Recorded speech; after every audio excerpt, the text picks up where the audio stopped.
Welcome to the Long Thread podcast about spinning, stitching, and weaving by hand. The podcast is presented by Long Thread Media, publishers of Spin-Off, Handwoven, Piecework, and Little Looms magazines. Find us online at longthreadmedia.com. Trinway Silks is where weavers, spinners, knitters, and stitchers find the silk they love.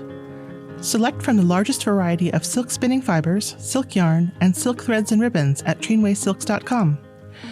You'll discover a rainbow of colors thoughtfully hand-dyed in Colorado. Love natural? Trinway's array of wild silks provide choices beyond white. If you love silk, you'll love Trinway Silks, where superior quality and customer service are guaranteed. At Stewart Heritage Farm in New Market, Tennessee, Farm to Fiber and Yarn has been part of their story for 20 years. Home to a small herd of alpacas, Stewart Heritage produces small batch roving, yarn, and finished goods in 100% alpaca and natural blends, in natural tones and brilliant hand-dyed colors. Discover the fine quality, long-lasting comfort, and soft luxury of alpaca to wear and enjoy in your home. Explore and shop alpaca at stewartheritagefarm.com. I'm your host, Long Thread Media co-founder Ann Merrow. Rowland and Chinami Ricketts are fiber artists whose work centers on indigo using techniques they learned as apprentices in Japan. They live and grow indigo in Bloomington, Indiana. Chinami felt more comfortable giving her answers in Japanese with Rowland translating. This version of the podcast uses a voiceover. For the full interview in English and Japanese, listen to the episode in the library at handwovenmagazine.com. So, Rowland and Chinami Ricketts, thanks so much for being with me. Thank you. Thank you. So, you're so connected with indigo that your website is called Ricketts Indigo, and both of you use so much beautiful blue in your work. Can you talk a little bit about how that came to be? Wow. No pressure. I know that. That's a big question. I think for each of us kind of has a different point of origin. For me, that was, I went to Japan after I graduated from college, and I was teaching English on the what's called the JET program, the Japan Exchange and Teaching Program through the government there. And I was initially there for a year and extended that for another year and felt that I wanted to bring something home with me that was more meaningful than simply having taught English in a public high school for a couple of years. And I started, while I was there, I was very interested in photography. This is all pre-digital. And I was doing a lot of black and white photography with the students at the high school where I taught. And we had a darkroom. And I learned that there was no primary water treatment for gray water. All the sewage was collected and so on, but all the gray water was going directly into the streams. And so all the things we were doing in the darkroom, all the chemicals that were going down the drain and whatnot, all that stuff was going right into the rivers and streams in the community where we lived. And this really opened my eyes to, here we are trying to make these beautiful things, and yet we're destroying the environment doing it. And so I stopped doing that. I got very interested in natural dyes and sort of completely sustainable processes. And then that led to me sort of learning about the existence of indigo. I didn't really even know what it was at the time. And so when my teaching contract was up, I was able to set up an apprenticeship where I spent a year working with a farmer, learning to grow and process the indigo. And then another year working with a family of dyers, the Fudosho family, to learn how to take that processed indigo and apply it to cloth. And it was at the Fudoshos that Chinami and my paths crossed. So maybe I'll hand it off to Chinami for how she came to work with indigo. Can I speak Japanese? Mm-hmm. So Chinami was saying that after she graduated from community college in Tokushima, where she's from, she worked for 6 years at a large pharmaceutical company there. And while she was doing that, she kind of got disillusioned with corporate life and wanted to do something with her life where she worked with her hands and that she would never retire from. And because Tokushima is really well known for its indigo production, she sought out a studio that was working with shibori, indigo dyed shibori, and went to work there. And that was the Fudosho family where we met. So, there is something very special about indigo. I think not only is it special in your work, but it's something that, it's not a dye that's used like anything else. And, I think there's a lot of lore around it, kind of around the world. Did both of you sort of come to it from a sense of availability, or was there also something, not to be a leading question, but was there also something that kind of spoke to you about indigo? You want to go first? For Chinami, she had doing oil painting for a number of years and really wanted to find some handwork that she could do that was specifically working with color, because Tokushima is so well known for its indigo. It was sort of an obvious place to start. For me, a lot of my interests converged in indigo.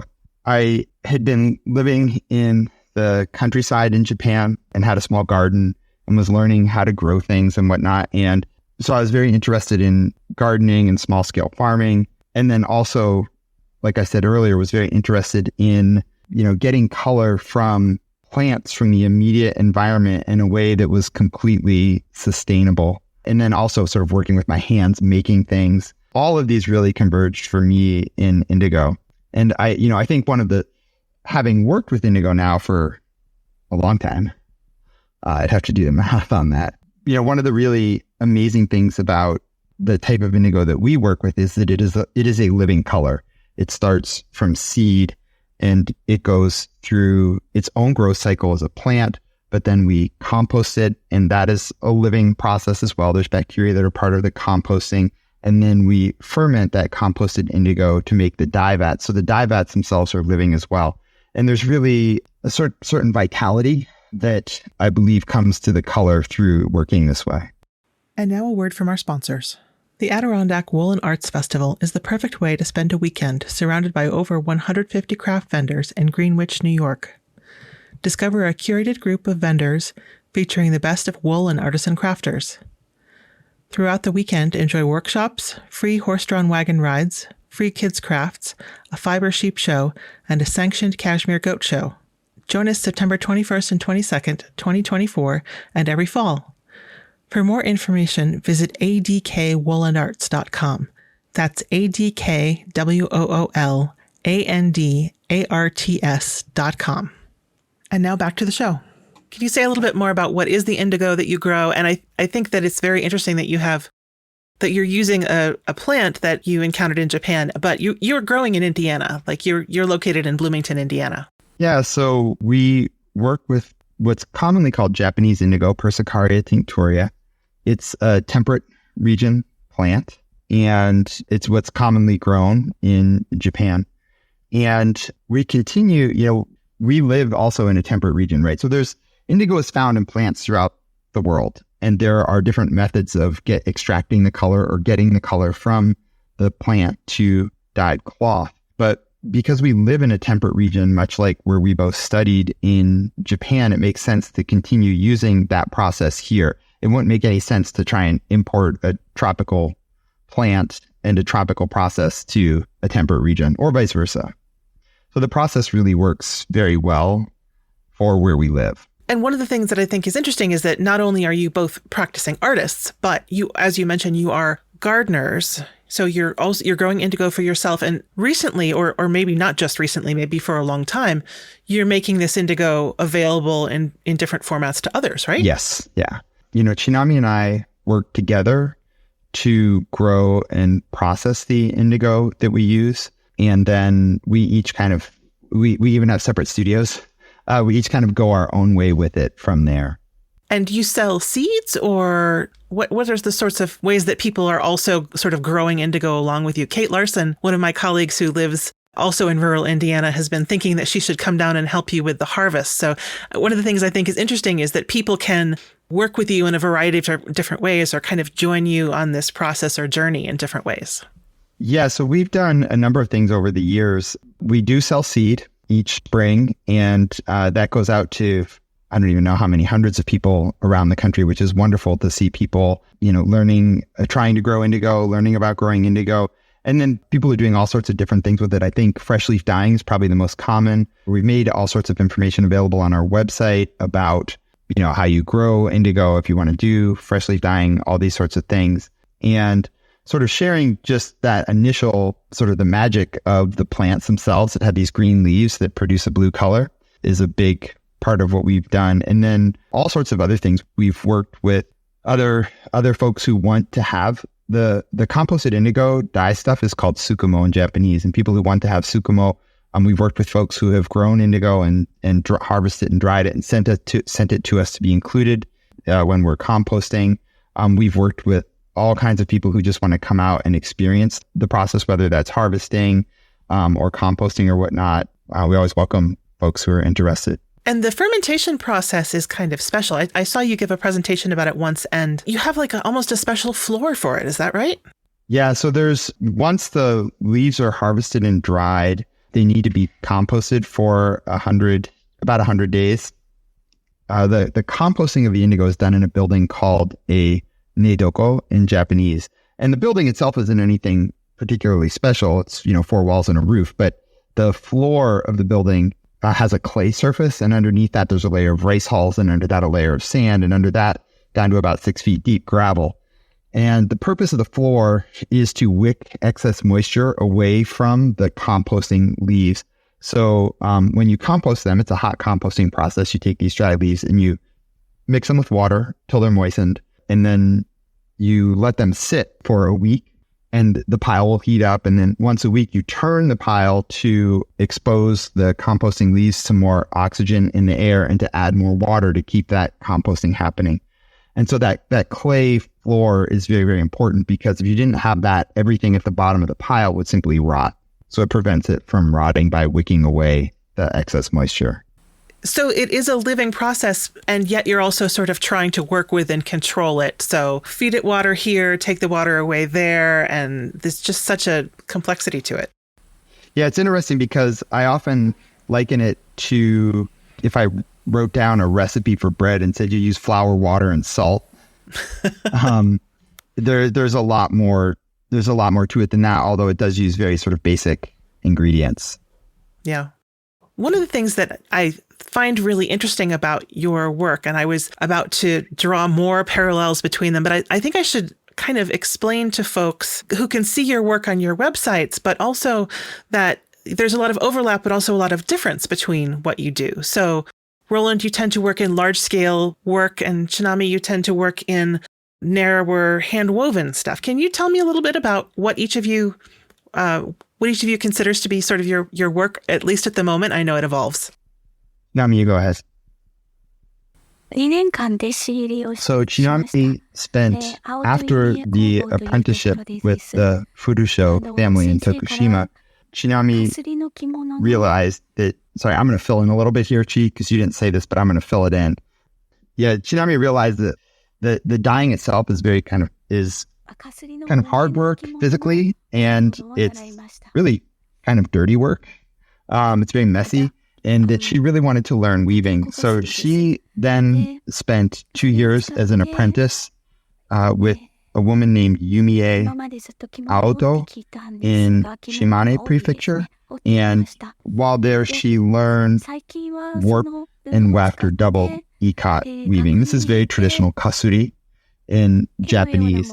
And as an apprentice, she was learning how to weave that double ikat to create yardage for kimono and obi, so narrow width yardage. And up until recently, that's largely what she's been doing, continuing that work. But recently, she started taking the cloth that she weaves and stitching them together to create framed artwork. I noticed that on your website. So is most of what you're doing, I'm going to be a little bit weaving nerdy here, if I may. Is most of what you're doing plain weave? I think a lot of ikat sort of is that plain weave to let the dye sing. Is that the style you're doing? そうです。plain, 平織り. To answer your initial question, yes. Chinami continues to work with plain weave, and this is one of the reasons why she wanted to study the double ikat kasuri technique in the first place, because when you think of all the different plain weave techniques, it's one of the most difficult. But in learning that, then you also learn how to do stripes, how to do checks or plaids, and then also just how to do solid colors for weaving. So it kind of encompassed learning the most difficult technique. Then also she learned all these other things as well at the same time. So that's why she was really interested in learning ikat in the first place. And what sorts of materials and equipment are you using for this narrow fabric? Is it, cotton or silk? And are you weaving on a backstrap loom or a floor loom? All of her weavings are done with cotton yarns. To be extra nerdy, although Chinami didn't say this, number 20 cotton singles are largely what she uses. And she works with cotton because it really has the greatest affinity for indigo. You can produce a range of colors, a range of blues, and it dyes very, very well. The loom that she uses is based on a traditional loom from the Sanin area in Japan, which is where she studied. And it's a loom specifically designed for ikat weaving. So the back beam is higher than the cloth beam, so that you can see the pattern of the ikat and adjust and align your yarns as you weave if you need to. Boy, there is a lot of preparation and organization and thread management and detail that goes into weaving double ikat. You're both nodding big. So I did notice a photo of you, Chinami, working on a hand-turned spindle wheel. Are you spinning for your work, or is that sort of a separate practice? So as an apprentice, part of what Chinami learned was also how to spin a yarn, like a number 20 cotton single yarn by hand using the traditional Japanese spinning wheel. And as an apprentice, part of this was probably to learn the value of making something by hand. As part of that practice, she wove something where she had spun the entire weft, not the warp, but the entire weft. And she still spins today, but uses the yarn that she spins more as an accent in her weavings instead of, trying to do the whole thing that way. I think, if I can interject here, we had this very sort of romantic idea when we first got married and started working together. We're going to grow indigo, and then Chinami's going to spin all the yarn and weave all the cloth that we make. And like, that is just so absurd. We could maybe make one thing a year.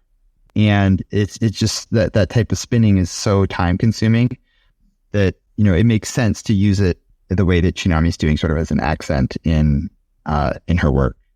Absolutely. I mean, they say that it takes, something like 4 or 5 spinners to keep up with every weaver, and then Exactly. And so, Rowland, you're using commercially woven fabric, right? Yes, I work with a whole range of materials. Yeah. Mm-hmm. So actually, maybe we could talk a little bit about your work. I think I've seen different things where you're working just with the thread and where you're working with finished fabric. Can you talk a little bit about maybe the evolution of your work? Because I think people have seen your work at different stages. Yeah. So, kind of like where to start. I've always been, through my apprenticeship in Japan, I was trained to make textiles for interiors for the Japanese market. That's what we were doing as apprentices. And then Chinami and I had a studio there for a number of years where that's what we were doing. And I think for me, one of those textiles that I was always I just always loved is called a noren. And noren they're hanging partitions. People use them in their homes to divide off rooms or block a doorway. Shops use them. They put them out as a sign when the business is open. But to me, conceptually, they've always been very, very interesting because they kind of mediate your experience in a space. When you dye them, they can be front lit or backlit. Depending on how they're dyed, you can see things through them or not. They become more translucent or less translucent. And they're also they can be larger in scale. And I think starting from that, I've always been then very interested in sort of thinking about space, physical space, and sort of architectural space with those noren. And then also thinking about just how immersive the work that we do is. Like we, in planting seeds each year and growing the plants and harvesting and drying and composting and even in starting a vat and doing the dyeing itself, it's a process that requires a lot of us. On some level, it kind of has agency over us, right? Like we can't pick when we plant.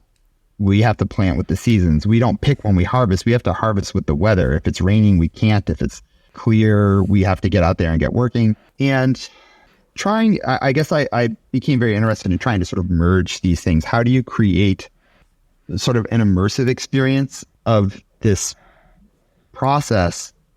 And it's a process that's very interesting to me because, again, conceptually at the end, we're making something that is intangible. We invest all this time and energy into making a color, which is just a reflection of a wavelength of light. And so I started just wanting to create immersive spaces, thinking like, what's it like to be inside the dye vat? Or what's it like for us to live inside this process? What's it like to sort of swim in a world of blue? And so through that, I've done all sorts of different projects where I incorporate dried plants or fresh plants and have them dry in the gallery space. Or I've worked with a sound artist for a number of years, sort of recording sounds and, doing all sorts of things with just the sounds of the process, but then also doing things like scanning the colors and transposing those RGB values into audible sound and so on. And so I think my work has really kind of evolved from these functional textiles, which I still love to do. I think of it like practicing scales as a musician. It's wonderful work. It's fun work to these much sort of like larger installations and that really encompass the process and the color itself. I was in a city, I can't remember which city, where you had a piece that was hanging off a bridge. I think the weather might have had something to do with it, but there were several artists and you had a large piece that was unfurled. Yep. In Cleveland, it was for the 50th, I think it was the 50th anniversary of the Cuyahoga River fire, which was then the impetus for the start of the Environmental Protection Agency, if I remember correctly. Yeah, so they had done a big event there at the river. It's interesting that, just to get sort of metaphorical, you talked about it being immersive. And of course, it literally is immersive. It's, sort of figuratively and literally immersive. And also, you talked about how it asks a lot of you. It also, dyeing with indigo kind of marks you in a way that a lot of other fiber arts don't. Not to out you, but Chinami has blue hands right now. So, and Rowland has blue fingernails. Chinami has blue hands. I have blue fingernails. Yeah. Yep. It really does. And it's universal. What do you mean by it's universal? Just throughout all cultures, the blue dyers would typically have blue hands. Mm-hmm. Well, and I guess that's another reason why it's important to have an environmentally sustainable indigo dyeing process. Indeed. I would not put my hands in a lot of other types of indigo vats that you can make. Mm-hmm. Yeah. So I've seen, you each have a different section on your website, but it also looks like there are definitely places where there's overlap, both sort of artistically and also, Chinami, have you also been part of these installation processes? Are there places where your work physically overlaps? それぐらいでいいか. Chinami's a minimalist with words.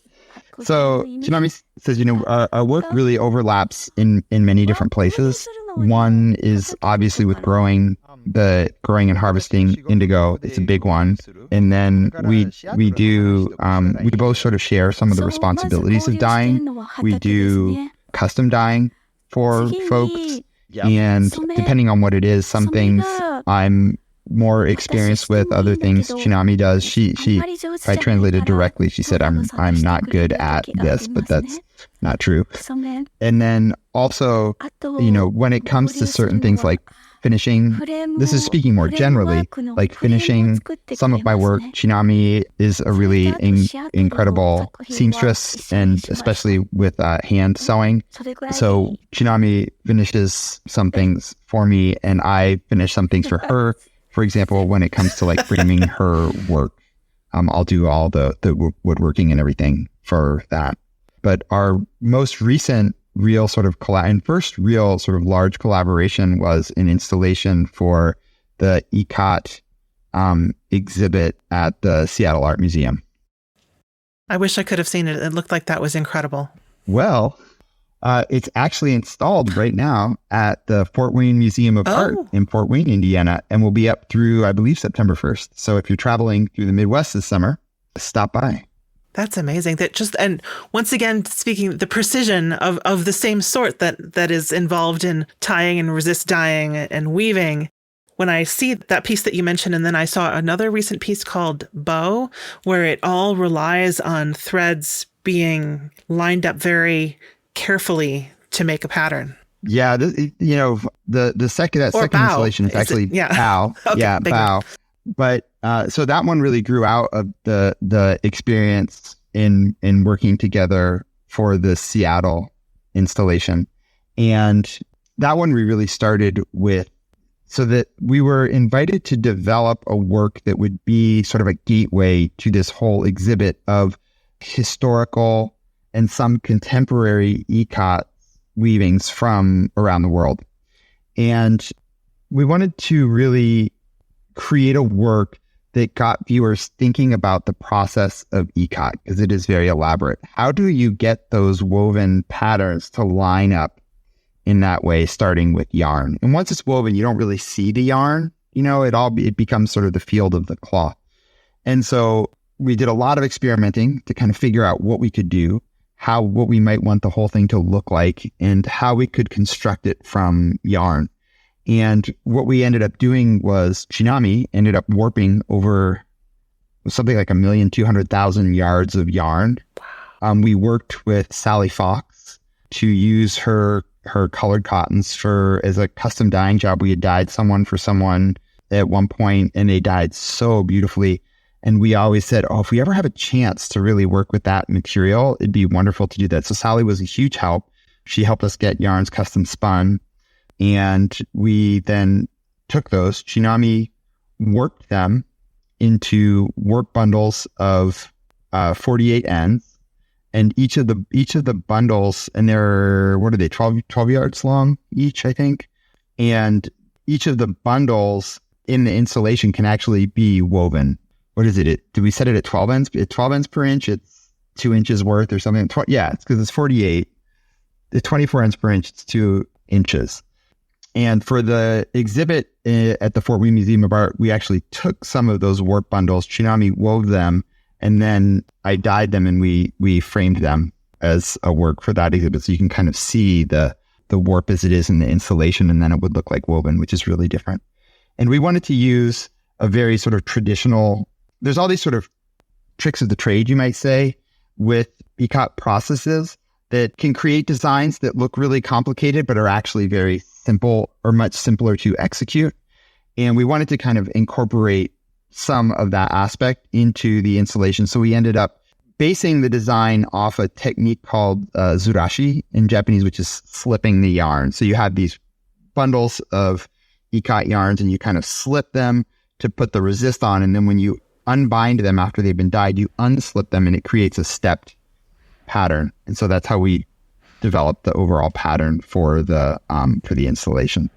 That is so cool. And one of the things about that bow exhibit is that there's a lot of sort of very right angle, straight lines. But then when you change, depending on where you stand, there are more curves. And Rowland, when I see a lot of your installations, they involve playing with volume and curves. So I thought it was really cool to see it kind of echoed the panels that Chinami's been working on, but in this way that you can kind of play with by moving around. Yeah, exactly. And that was a really neat opportunity, because it was for something called Project Atrium at the Museum of Contemporary Art, Jacksonville, Florida. And they have this 40-foot tall atrium space. And I worked with the curator there through many, many iterations to really kind of come up with something that fully engaged the space. And it was a really new approach. We had just finished Seattle, the installation for Seattle, and we're really excited. Seattle there was a certain density to it, but what would that look like as a single plane that sort of transitioned in space? So I designed the dye pattern just to be a very simple gradated checkerboard pattern that then plays with a lot of the things that I was very interested in, going back to Noren with sort of transparency, translucency, how it redefines itself as you move around it, so on and so forth. Cool. Just backing up a little bit, we were sort of talking about tools and materials. When I think about cotton, and, granted, you could have amazingly refined cotton and very special cotton like Sally's cotton is, but I often think of cotton as being a fairly humble material. And Roland, I heard you speak once about part of what makes indigo interesting is that it involves something about sumptuary laws. Is that right? Can you say a little bit about that? Yeah, certainly. So, one of the reasons that Japan still has this living indigo tradition is because of sumptuary codes, which dictated what people could wear, which fibers they could wear, and which colors they could wear. And this is going back to the Edo period, so, the 1600s to late 1800s. One of those colors was blue. And indigo dyes any cellulosic fiber very, very well. So there were a lot of other things, hemp and rami and other materials as well, Fuji. There were all kinds of materials woven in Japan that were then dyed with indigo. But cotton was one of them, especially as you get into the 1800s. And you have a period where you have relative peace and stability, but the social structure was such that the warrior class was at the top and the merchants were at the bottom. But during this long time of peace and prosperity, the merchants became very wealthy.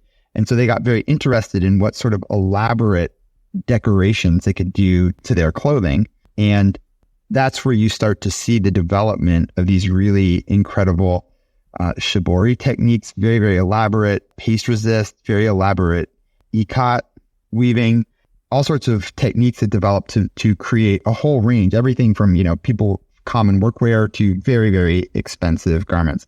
And because indigo isn't water soluble and it doesn't wash off, it made it very highly sought after. And it just became the most common thing that people would wear. I also think it's really interesting to note that history lingered, and you would think that the largest scale of production of indigo or indigo cultivation in Japan would have been then in the late 1800s, but in fact it was somewhere around like 1920. The land under the square acreage under, or they say square meters there, sorry, the acreage under production was the largest.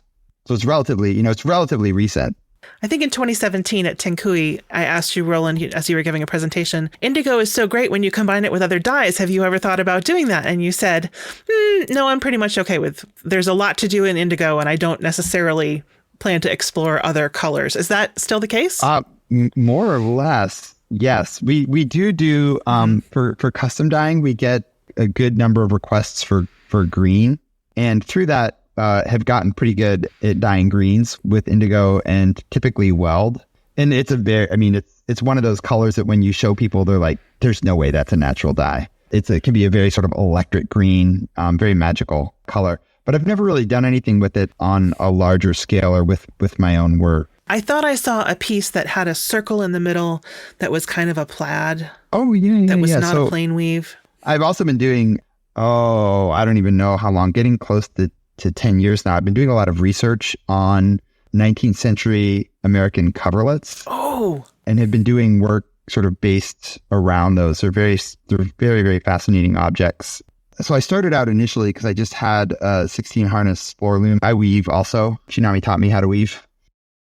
And I was doing geometric, using like historical patterns. I sort of reversed. Traditionally, the ground is white. It's like a white cotton ground. And then you have your supplemental weft is all dyed. And I reversed those and was weaving the ground based off 18th and 19th century textile books of checks and plaids that were common in the slave trade. And then over top of those weaving, just with a white wool, I would leave these outside and let them fade to capture the pattern of the supplemental weft and then unweave them. So the work you're referring to is one of those from a series of works called the Unbound series. Wow, that's really cool. If you're interested in seeing more of those works based on 19th century coverlets, including more recent ones where I've been working on a digital jacquard loom, they are also part of the exhibit at the Fort Wayne Art Museum this summer. That sounds great. I'm not sure I'll make it, but I'll send a lot of folks there if I can. Thank you. So we are sort of in a little bit of a seasonal transition right now. I feel like it's going from spring to summer. What does that mean for your indigo crop? Where are you folks right now in that cycle? So we are at the point where we are fighting back the weeds in the field, cultivating between the rows of plants so that we can hopefully start harvesting in mid-July. Wow. Well, I hope it's not too hot for you, but I know Bloomington in the summer can get Yep, we're going to be in sweltering. the 90s next week, so it will be warm. But that's great for drying the indigo when that comes around. Well, thank you so much, Rowland and Chinami, for talking to me about your work and process and how we can learn more about indigo and engage with it. Thank you. Thank you.